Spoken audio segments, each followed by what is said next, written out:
Êxodo capítulo 21, nós vamos ler os primeiros versículos, aí nós vamos orar pedindo a bênção do Senhor. Diz assim, meus irmãos, a palavra do Senhor. Êxodo 21, verso 1. Estes são os estatutos que lhes proporás. Se comprares um servo hebreu, 6 anos servirá, mas ao 7º sairá livre de graça. Se entrou só com seu corpo, só com seu corpo sairá. Se ele era homem casado, sua mulher sairá com ele. Se seu senhor lhe houver dado uma mulher, e ela lhe houver dado filhos ou filhas, a mulher e seus filhos serão de seu senhor, e ele sairá sozinho. Mas se aquele servo expressamente disser: eu amo a meu senhor e a minha mulher e aos meus filhos, não quero sair livre, então seu senhor o levará aos juízes e o fará chegar à porta ou ao umbral da porta, e seu senhor lhe furará a orelha com uma sovela, e ele o servirá para sempre. E se um homem vender sua filha para ser serva, ela não sairá como saem os servos. Se ele não agradar ao seu senhor, e ele não se desposar com ela, fará que se resgate, não poderá vendê-la a um povo estranho, agindo deslealmente com ela. Mas se a desposar com seu filho, fará com ela conforme ao direito das filhas. Se lhe tomar outra, não diminuirá o mantimento desta, nem o seu vestido, nem a sua obrigação marital. E se lhe não fizer estas 3 coisas, sairá de graça, sem dar dinheiro. Quem ferir alguém, de modo que este morra, certamente será morto. Porém, se lhe não armou cilada, mas Deus lhe entregou nas mãos, ordenar-te-ei um lugar para onde fugirá. Mas se alguém agir premeditadamente contra o seu próximo, matando-o à traição, tirá-lo-á do meu altar para que morra. O que ferir a seu pai ou a sua mãe certamente será morto. E quem raptar um homem e o vender, ou for achado na sua mão, certamente será morto. Vamos orar, meus irmãos.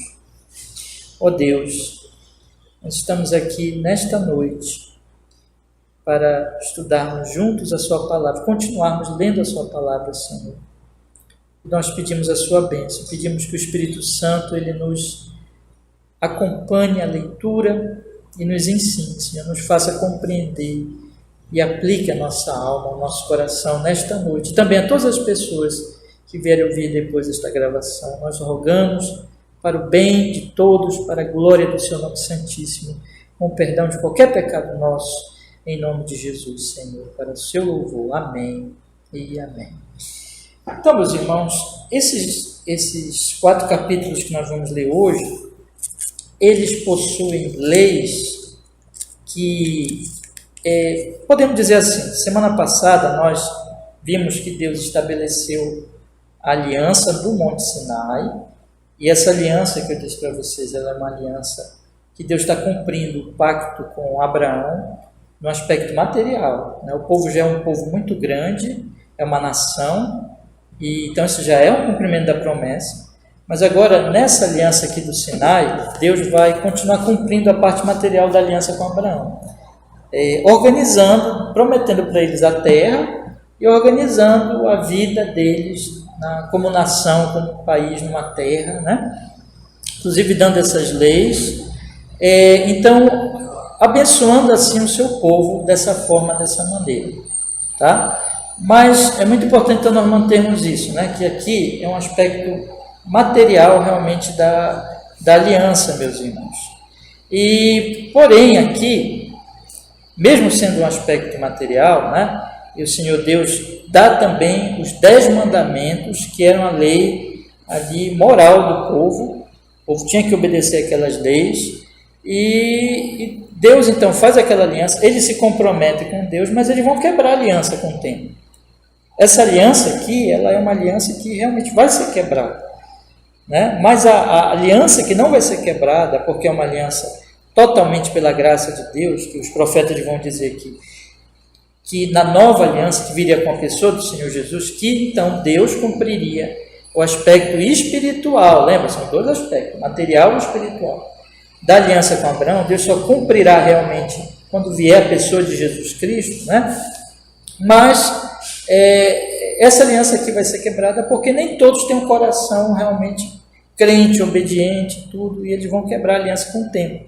Mas a nova aliança, o Senhor diz que vai colocar o seu Espírito no nosso coração, vai nos dar um novo coração, e essa nova aliança não vai ser quebrada por causa da graça de Deus. Mas a antiga aliança foi quebrada. A antiga aliança foi quebrada. Porém, essa antiga aliança também, isso nós não podemos esquecer, ela está apontando para Jesus.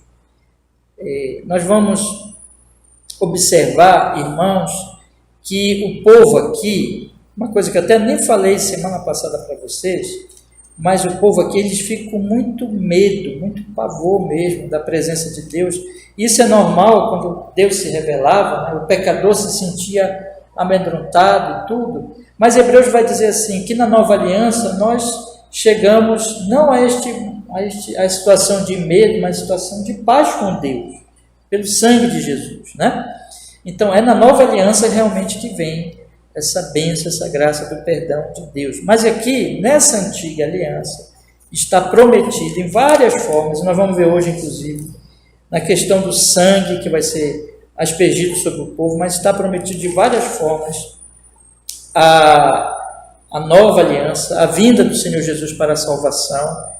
E os 10 mandamentos, meus irmãos, esses mandamentos tão importantes aqui, são 2 tábuas, uma tábua se referindo principalmente a Deus e a outra tábua se referindo ao nosso próximo.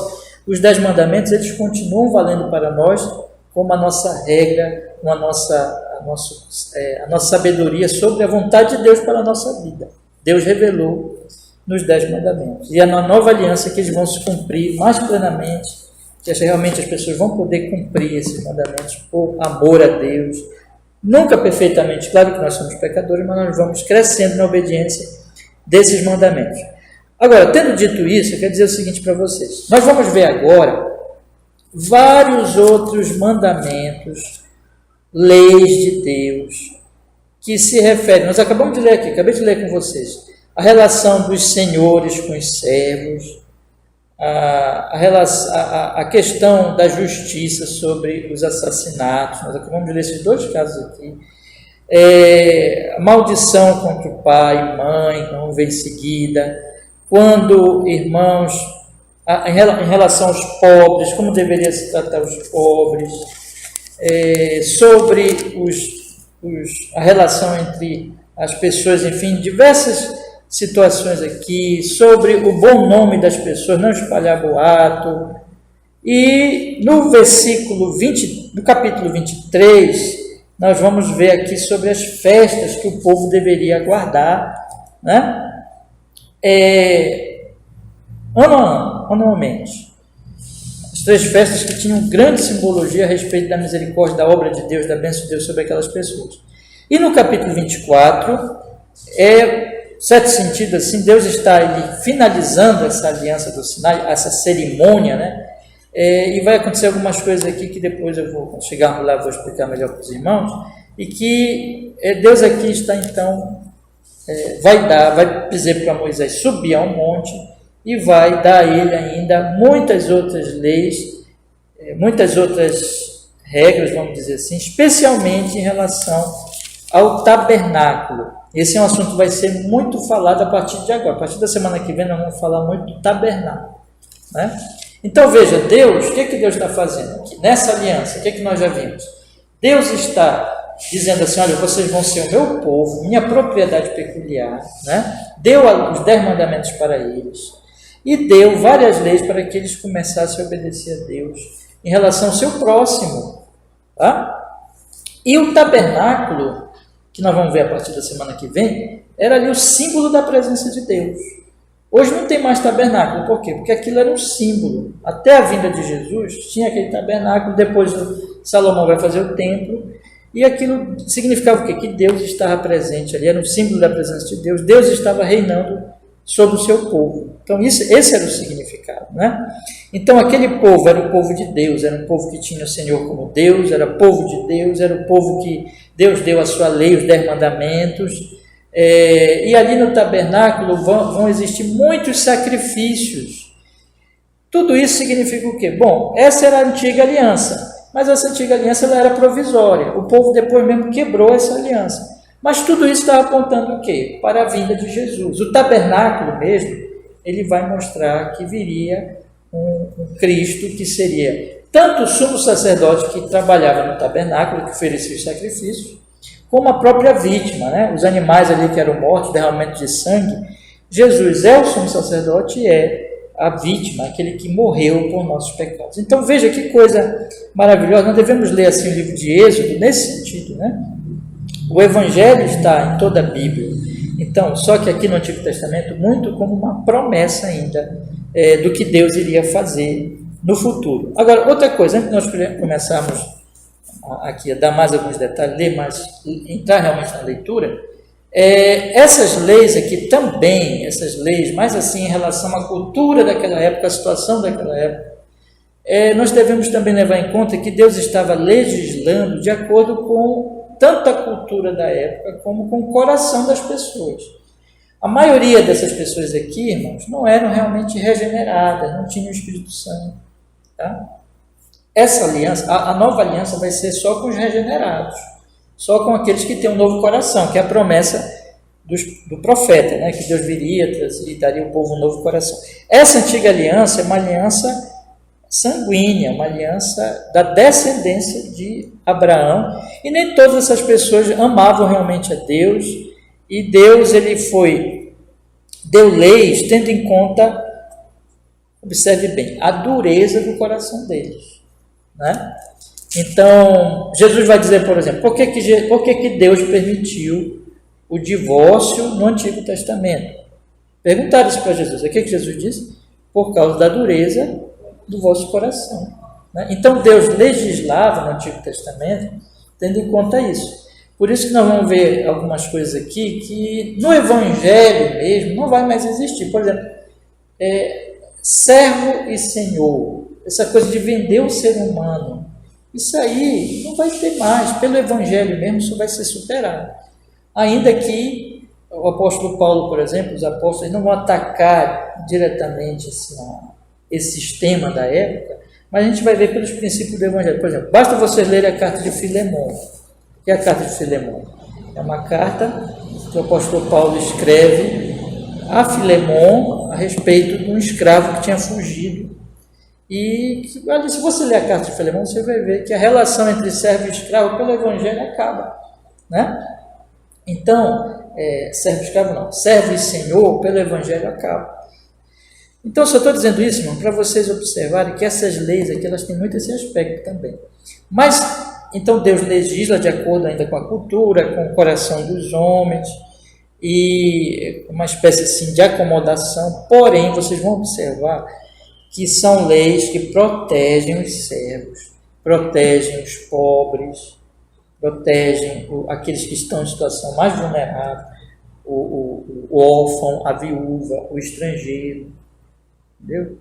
Sim, se nós formos comparar a Bíblia, como acontecia pela lei da Bíblia, com os povos pagãos, é muito superior, meus irmãos, o que Deus ordena. Essas leis vão ser uma aplicação dos 10 mandamentos, e o resumo dos 10 mandamentos que é amar a Deus sobre todas as coisas e ao próximo como a si mesmo, né? Então, ser humano, feito, criado à imagem de Deus, não vai ser oprimido, mas vai ser protegido, tá? Então, apesar de ter ainda servo, Senhor, é isso que vai acontecer, tá? E nós observamos aqui, por exemplo, nesse trecho que nós lemos até o versículo 16 já, que o servo ele era comprado, sendo hebreu, 6 anos serviria, mas no 7º sairia livre, né? Era muito também assim uma relação trabalhista, né? Se ele entrou com o seu corpo, sairia com o seu corpo. Se entrou com a sua mulher, sairia com a mulher. Se entrou, casou, ali foi Deus, aliás, o Senhor deu a mulher a ele, depois ele se casou, sairia sem ela, mas ele poderia ficar. Né? Observem, no versículo 7, se um homem vender sua filha para ser serva, ela não sairá como saem os servos. Se ele não se agradar do seu senhor, se ela não agradar, melhor dizendo, ao seu senhor, ele não se desposar com ela, fará que se resgate. Não poderá vendê-la a um povo estranho, a outro povo, sendo desleal com ela. Mas se desposar com seu filho, fará com ela conforme o direito das filhas. Se lhe tomar outra, não diminuirá o mantimento desta, nem o seu vestido, nem a sua obrigação marital. Se ele não fizer estas três coisas, sairá de graça sem dar dinheiro. Você percebe aqui que dava direitos aos servos, dava direitos à moça ali, né? Se o Senhor não casasse com ela, não lhe desse a um dos seus filhos, então ela era protegida, não poderia vender para um estrangeiro, tinha a lei ali que protegia ela. Mas se ele casasse com um dos seus filhos, ela teria direitos, como as outras, né? Como as pessoas da família também. E veja agora a relação ao assassinato. Tem dois aspectos aqui, aquilo que a gente chamaria hoje de doloso e culposo, né? Mais ou menos assim. Quem ferir alguém de modo que este morra, certamente será morto. Porém, se lhe não armou cilada, mas Deus lhe o entregou nas mãos, ordenar-te-ei um lugar para onde fugirá. Que são as cidades de refúgio que depois vão ser estabelecidas. Ou seja, a pessoa matou o outro, mas não foi de forma assim intencional. Aconteceu alguma coisa, um acidente, e aí foi morta aquela pessoa, né? Então ele poderia ir buscar um refúgio, geralmente ali no santuário, um lugar de culto, e clamar ali, ficar ali protegido. Ordenar-te-ei um lugar para onde fugirá. Mas se alguém premeditadamente contra o seu próximo fizer isso, né, matando a traição, aí era diferente, era pena de morte. Então, por causa do valor da vida. Então, observe aí a diferença, né? A questão da intenção, aquilo que se tinha a intenção de fazer. Se foi um acidente, tinha o tratamento. Se foi realmente premeditado, devido ao valor da vida humana, era pena de morte. Que ferir seu pai ou sua mãe certamente será morto.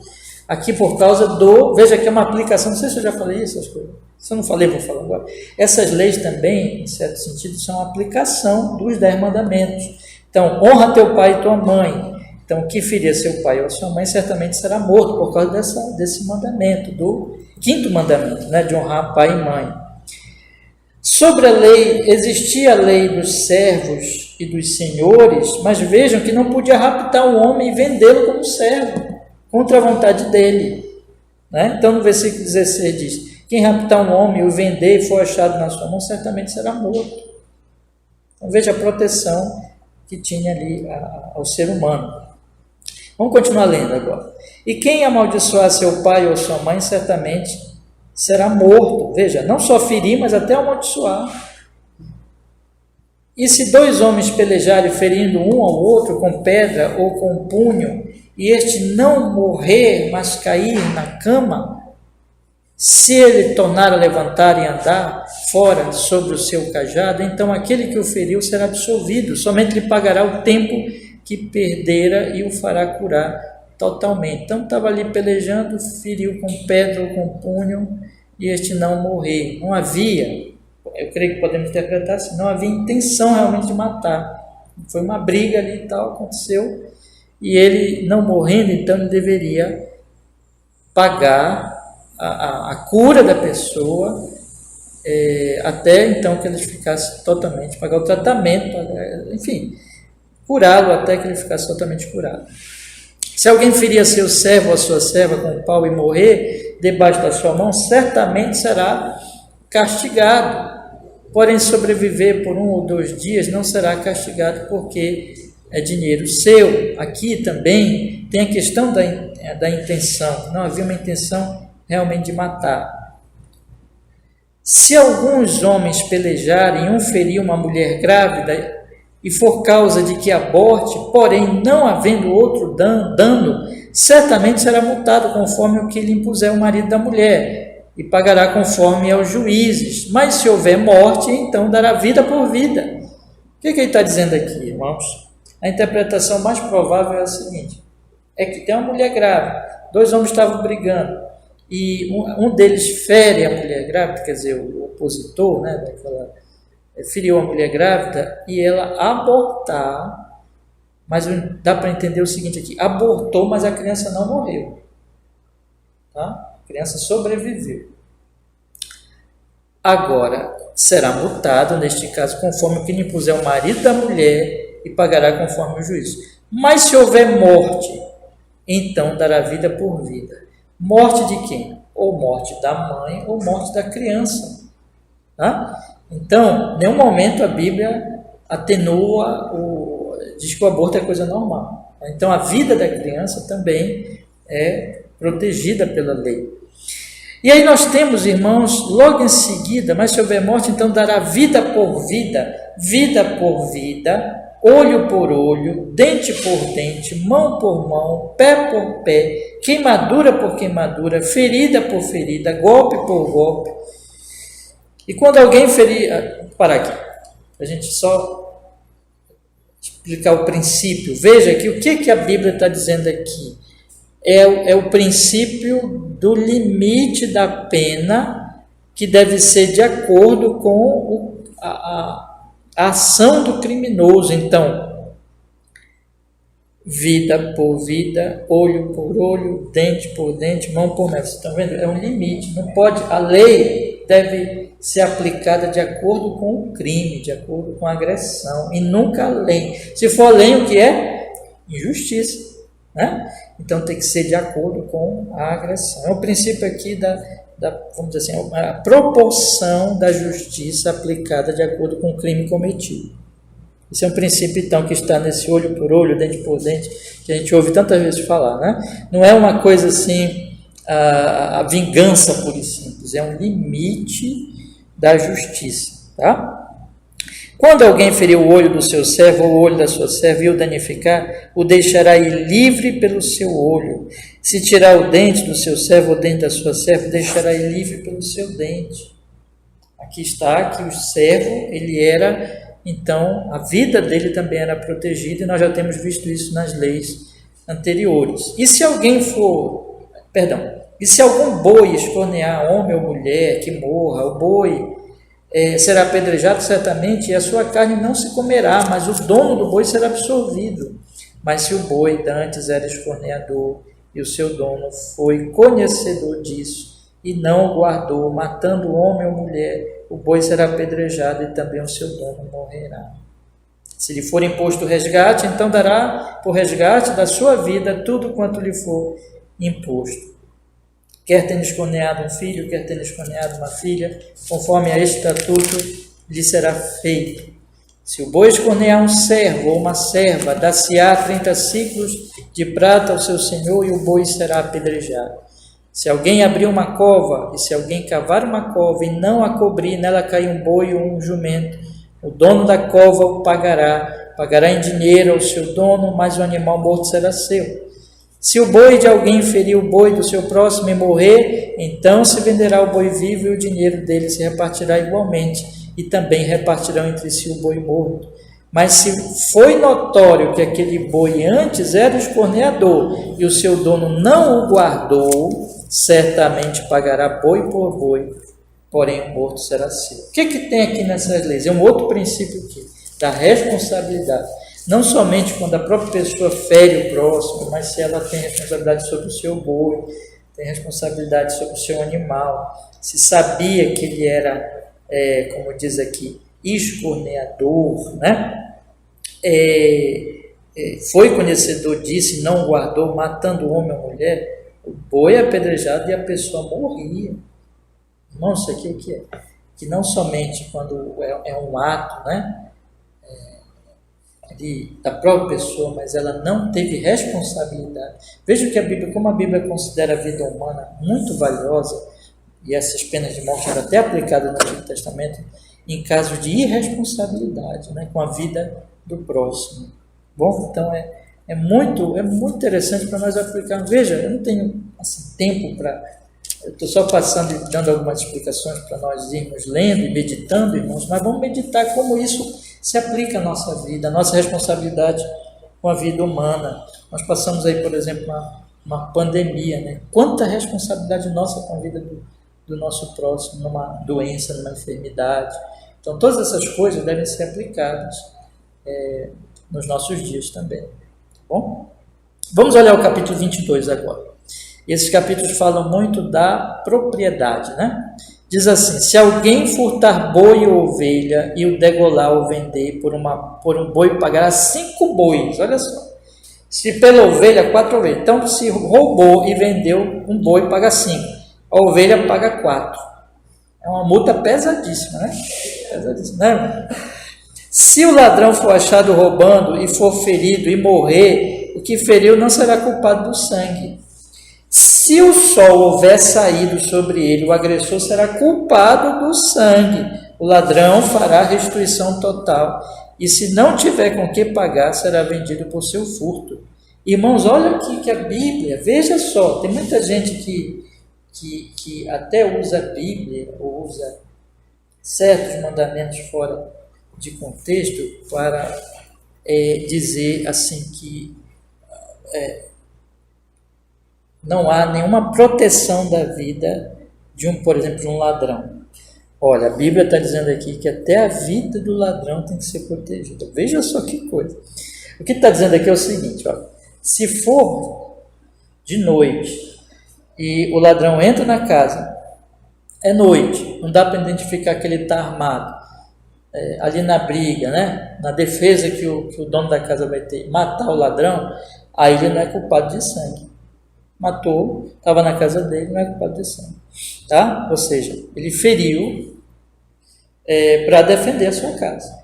Agora, se estava dia e ele viu que o agressor não precisava matar o agressor e matou, aí ele é culpado do sangue.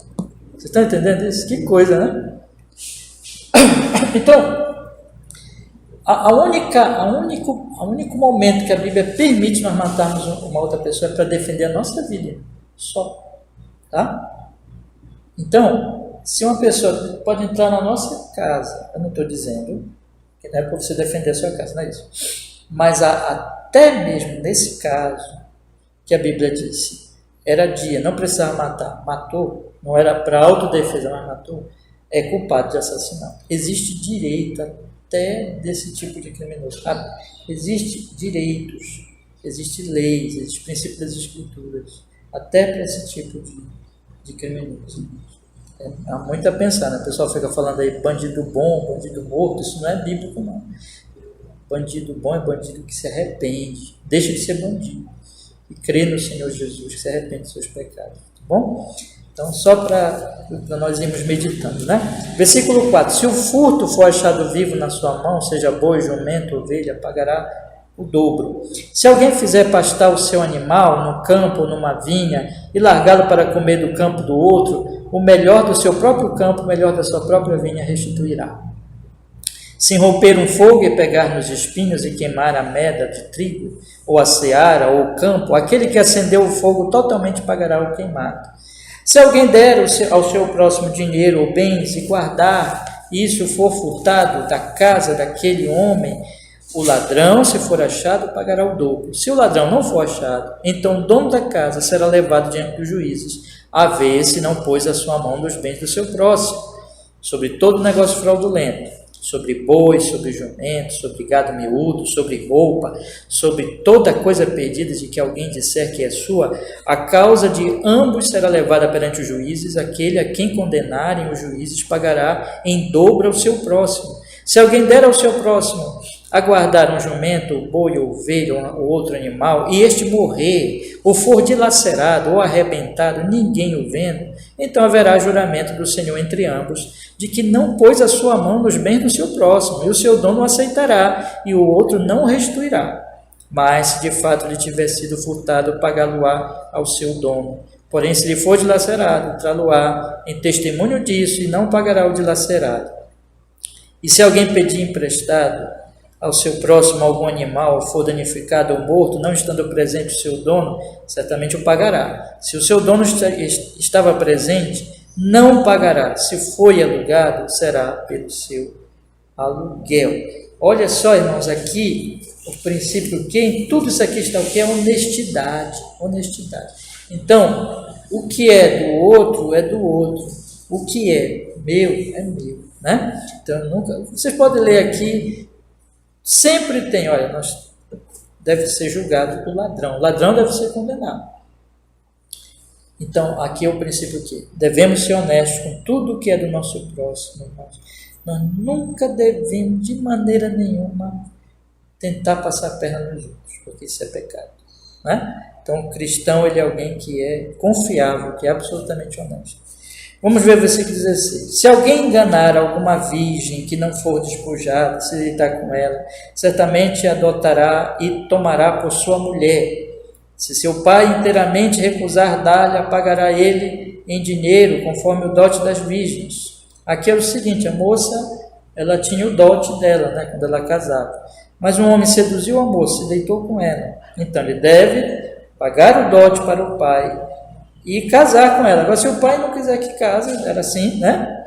Ele pagava o dote, porque ele tinha tirado a virgindade da moça, né? Pagava o dote, e mesmo que o pai não quisesse que ele fosse casar. Se o pai não quisesse que ele casasse, que ele fosse o marido dela, né? Que casasse com ela. A feiticeira não deixará viver. Feitiçaria na Bíblia é um pecado grave. Todo aquele que se deitar com o animal certamente morrerá. Pecados sexuais, deturpações sexuais, até com animais, eram assim tratados, mostrando a seriedade desses pecados. O que sacrificar os deuses, não só o Senhor será morto. A idolatria também será punida severamente. O estrangeiro não afligirás, nem oprimirás, pois estrangeiro foste na terra do Egito. A nenhuma viúva nem órfã afligireis. Se de algum modo os afligires e eles clamarem a mim, eu certamente ouvirei o seu clamor, e a minha ira se acenderá, e vos matarei a espada, e vossas mulheres ficarão viúvas, vossos filhos órfãos. Se emprestares dinheiro ao meu povo, ao pobre que está contigo, não te haverás com ele como um usurário, não lhe imporeis usura. Se tomares em penhor a roupa do seu próximo, lhe restituirás antes do pôr do sol, porque aquela é a sua cobertura e o vestido da sua pele. Em que se deitaria? Será, pois, que quando clamar a mim, eu o ouvirei, porque sou misericordioso. A Deus não amaldiçoarás, e o príncipe dentre o teu povo não maldirás. As tuas primícias e os teus licores não retardarás, o primogênito dos teus filhos me darás. Assim farás dos teus bois, das tuas ovelhas, 7 dias estarão com sua mãe, e ao 8º dia mos darás. E ser-me-eis homens santos, portanto não comereis carne despedaçada no campo, aos cães a lançareis. Irmãos, veja a proteção a esses grupos vulneráveis, estrangeiros, viúva e órfão. Não deveriam ser explorados, oprimidos, porque Deus diz, eles iriam clamar a Deus e Deus iria trazer punição sobre o povo. Irmãos, isso não mudou. Deus vai trazer punição severa aos que oprimem essas pessoas necessitadas, né? Observe, irmãos, que se emprestasse dinheiro ao pobre, não cobraria juros, né? Lucas capítulo 6, o Senhor Jesus até mesmo diz que se deve emprestar aos pobres sem esperar retorno, né? Sem esperar retorno. Então, ajudar realmente essas pessoas. Se usar pegar como penhor a sua coberta, devolver para que ele se cubra, nunca amaldiçoar a Deus e nem ao príncipe dentro do seu povo. Por que essa ligação entre Deus e o príncipe? O príncipe é o governante. Inclusive, Paulo cita esse texto lá em Atos dos Apóstolos, né? quando ele é acusado de ter amaldiçoado o líder do povo. E por que não amaldiçoar os governantes? Porque os governantes são... Por que está associado com Deus? Porque eles foram postos lá por Deus, né? E nós não devemos amaldiçoá-los. Mas orar por eles. A Bíblia diz que a gente tem que orar pelos governantes, né? E aí ser fiel nas primícias, e aqui tem a ver com o culto. Veja o que ele diz: ser-me-eis homens santos, portanto não comereis carne despedaçada no campo, nos cães e lançareis. Isso aqui tudo é questão ritual e de um símbolo da santidade do Senhor. Capítulo 23, irmãos: não admitirás falso boato, e não porás a tua mão com o ímpio, para seres testemunha falsa. Não seguirás a multidão para fazeres o mal, nem numa demanda falarás, tomando parte com a maioria para o seu direito, nem ao pobre favorecerás na sua demanda. Se encontrares o boi do teu inimigo ou o seu jumento desgarrado, sem falta lhe reconduzirás. Se vires o jumento daquele que te odeia caído debaixo da sua carga, deixarás por de ajudá-lo, certamente o ajudarás a levantá-lo. Não perverterás o direito do teu pobre na sua demanda. De palavra de falsidade te afastarás, e não matarás o inocente e o justo, porque não justificarei o ímpio. Também suborno não tomarás, porque o suborno cega os que têm vista e perverte as palavras dos justos. Também não oprimirás o estrangeiro, pois vós conheceis o coração do estrangeiro, pois fostes estrangeiros na terra do Egito. Aqui, irmãos, tem leis para nós não sermos destruidores de reputação, testemunhar falsamente em caso de juízo, que venha até trazer uma condenação para uma pessoa inocente. Nunca devemos nos envolver com esse tipo de coisa, devemos honrar o nome do nosso próximo, nem mesmo seguir a multidão para fazer o mal. Isso é uma tentação constante, né? Versículo 2, nem mesmo o pobre nós devemos favorecer. Às vezes o pobre não é inocente numa situação, né? Às vezes ele fez coisa errada mesmo. Ajudar os inimigos, não perverter o direito, né?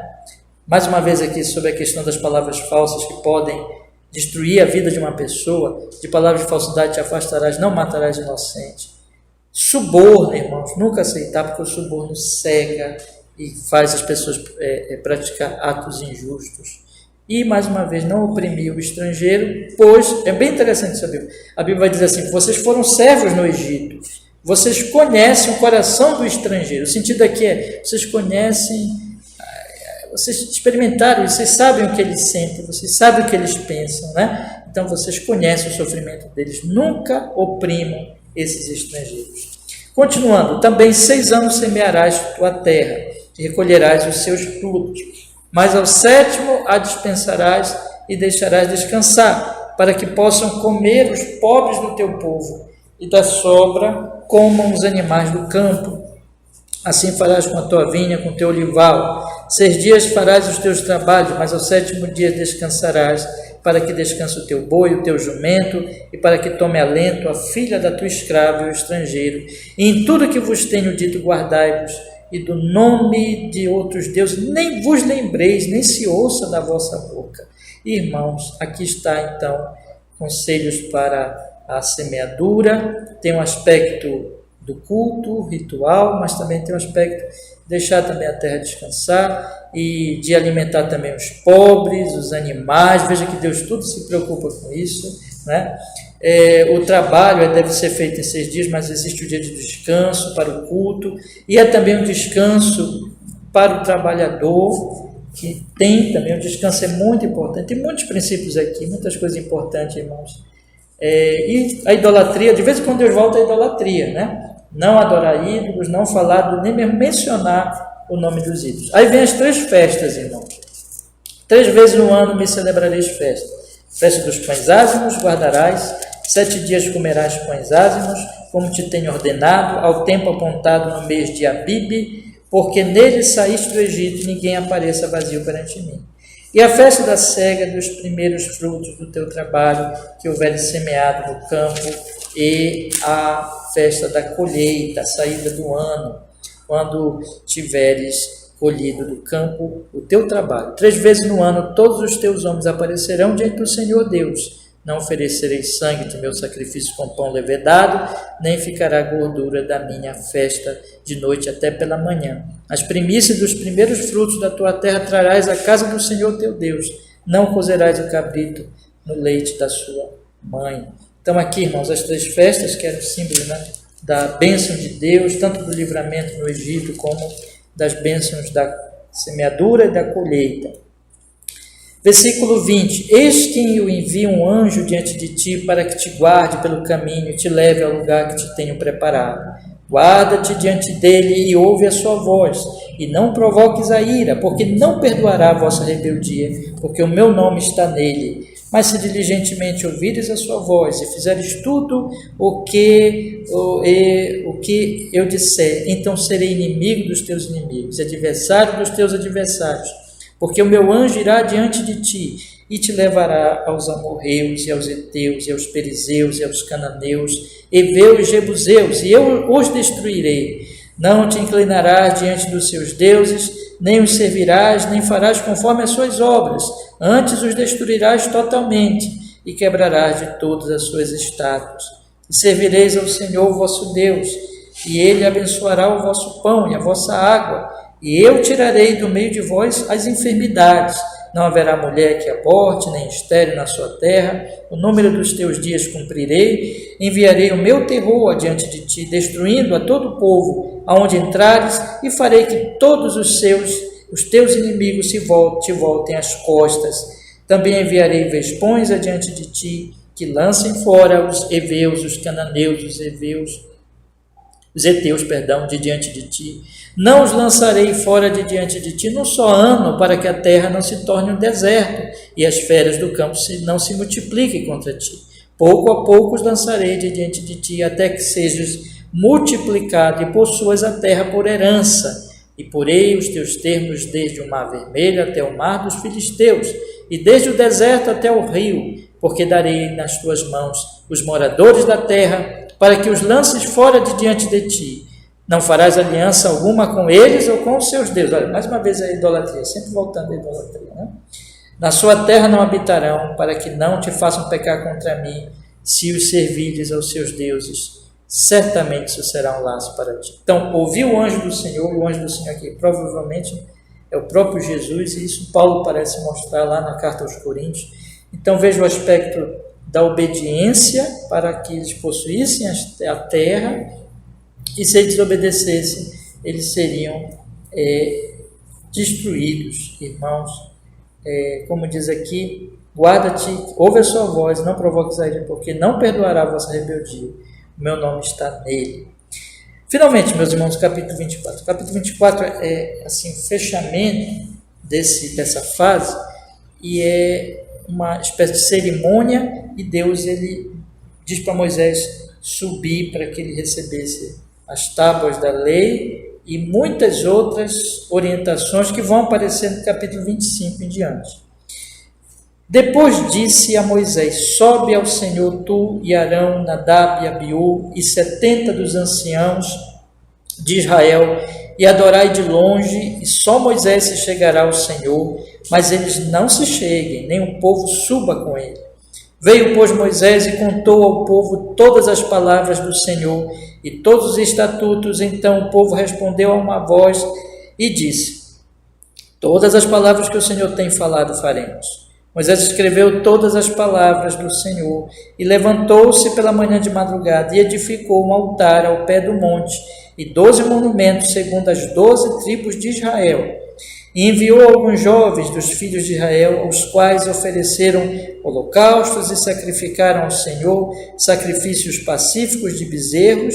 E Moisés tomou a metade do sangue e a pôs em bacias, e a outra metade do sangue aspergiu sobre o altar. E tomou o livro da aliança e o leu aos ouvidos do povo. E eles disseram: tudo que o Senhor tem falado faremos e obedeceremos. Então tomou Moisés aquele sangue e aspergiu sobre o povo e disse: eis aqui o sangue da aliança que o Senhor tem feito convosco. Sobre todas estas palavras E subiram Moisés e Arão, Nadab e Abiú, e 70 dos anciãos de Israel, e viram o Deus de Israel. E debaixo dos seus pés havia como que uma pavimentação, uma pavimentação de pedra de safira, que se parecia com o céu na sua claridade. Porém não estendeu a sua mão sobre os escolhidos dos filhos de Israel, mas viram a Deus e comeram e beberam. Então disse o Senhor a Moisés: sobe a mim ao monte e fica lá, e dar-te-ei as tábuas de pedra e a lei e os mandamentos que tenho escrito para os ensinar. E levantou-se Moisés com Josué, seu servidor, e subiu Moisés ao monte de Deus e disse aos anciãos: esperai-nos aqui até que tornemos a vós, e eis que Arão, e ficam convosco. Quem tiver algum negócio chegará a eles. E subiu Moisés ao monte. A nuvem cobriu o monte, e a glória do Senhor repousou sobre o monte Sinai, e a nuvem o cobriu por 6 dias. Ao 7º dia chamou a Moisés do meio da nuvem, e o parecer da glória do Senhor era como um fogo consumidor no cume do monte aos olhos dos filhos de Israel. E Moisés entrou no meio da nuvem, depois que subiu ao monte, e Moisés esteve no monte 40 dias e 40 noites. Irmãos, aqui tudo é a finalização, mas aponta para o nosso Senhor Jesus Cristo, em muitos aspectos aqui. O sangue aspergido sobre o povo, no versículo 6, ele põe o sangue em bacias e a outra metade aspergiu sobre o altar. Versículo 6, no versículo 8 diz que aquele sangue aspergiu sobre o povo, é o sangue da aliança, então sempre com sangue, derramamento de sangue, que aponta para o sangue de nosso Senhor Jesus Cristo. Moisés e Arão, 70 anciãos, eles vejam outra coisa, eles viram Deus, ali uma manifestação de Deus, debaixo dos seus pés, o que eles viram de Deus é muito limitado, mas ainda assim glorioso, e que se parecia com o céu na sua claridade. Diz aqui, meus irmãos, também no versículo 16, que a glória do Senhor repousou sobre o monte Sinai, e a nuvem o cobriu por 6 dias, e que essa glória, versículo 17, era como um fogo consumidor. Então Deus está presente, o sangue é aspergido, e Moisés é o único que sobe. Moisés sobe no meio, mas só Moisés. Veja que o versículo 2 diz: só Moisés chegará ao Senhor. Moisés é um tipo de Cristo, que faz a mediação entre Deus e o seu povo, e Deus está se revelando ao seu povo. O que nós aprendemos então aqui, meus irmãos? Essa aliança era uma aliança que Deus estava fazendo com essa nação, com essas pessoas, se mostrando, fazendo deles o seu povo, dando-lhes a terra, dando leis e regulamentos para que eles cumprissem nas suas relações e dando a sua lei moral, os 10 mandamentos. Porém, essa lei, essa aliança era passageira. A aliança verdadeira viria, a nova aliança que viria com o Senhor Jesus Cristo, quando Ele então colocaria a lei não na pedra, mas no nosso coração, né? Nos lavaria com o sangue do seu Filho e nos tornaria pessoas que amariam a Ele. Veja quantas vezes Deus fala contra a idolatria. De vez em quando Ele diz: não adorem deuses, né? Então, é o resumo da lei: adorar o Senhor, amar o Senhor e amar ao próximo. Veja quantos mandamentos aqui Deus deu para o povo de Israel sobre o próximo, para não oprimir órfão, viúva, estrangeiro, tratá-los com empatia, porque eles tinham sido estrangeiros, né? Para ser honesto. Até o ladrão tem direito, eu li com vocês aqui, né? Não podia matá-lo com a luz do sol. Então, meus irmãos, é o valor da vida humana e nas relações humanas, de um Deus justo e misericordioso, e o povo dele que segue a sua justiça e a sua misericórdia. E assim nós devemos aplicar nossa vida hoje na nova aliança. Amém? Vamos orar? Vamos pedir que o Senhor nos dê graça para que essas verdades aqui, que nós lemos muito rapidamente, mas que Ele possa aplicar a nossa alma, nos fazer entender cada vez mais. Vamos orar. Senhor, muito obrigado, porque nós podemos hoje à noite, ainda que muito brevemente, mas meditar, Senhor, nesse texto tão maravilhoso de Êxodo, nessas leis justas de sua bondade com o ser humano e levando as pessoas a te adorar pela antiga aliança, mas agora muito mais, Senhor, aplicando nos nossos dias, na nova aliança, Senhor. Deus, muito obrigado por podermos ler esses textos, meditar, e que o Senhor aplique à nossa alma, à nossa vida, essas verdades desse trecho, desses 4 capítulos tão maravilhosos, nos fazendo pessoas gratas ao Senhor por Jesus que derramou seu sangue, nos fazendo te amar cada vez mais, abandonar toda e qualquer idolatria, Senhor, desde o nosso coração, e amarmos o nosso próximo, amarmos ao Senhor e amarmos o nosso próximo, sermos pessoas cheias de amor, vivificadoras nas suas relações, que mesmo que nós todos aqui somos pobres, mas que nós possamos ajudar os mais pobres que nós, os mais necessitados que nós, e assim, Senhor, fazer, cumprir a justiça, agir também com honestidade. Em nome de Jesus, nós te pedimos, Pai, opera essa graça, essa misericórdia na nossa alma. Muito obrigado por nós podermos ler estes capítulos hoje. Aplica a nossa vida para a sua glória, no nome santo de Jesus e para o bem nosso e de todos os que convivem conosco. Oramos assim em Jesus e nós agradecemos, Senhor. Amém e amém.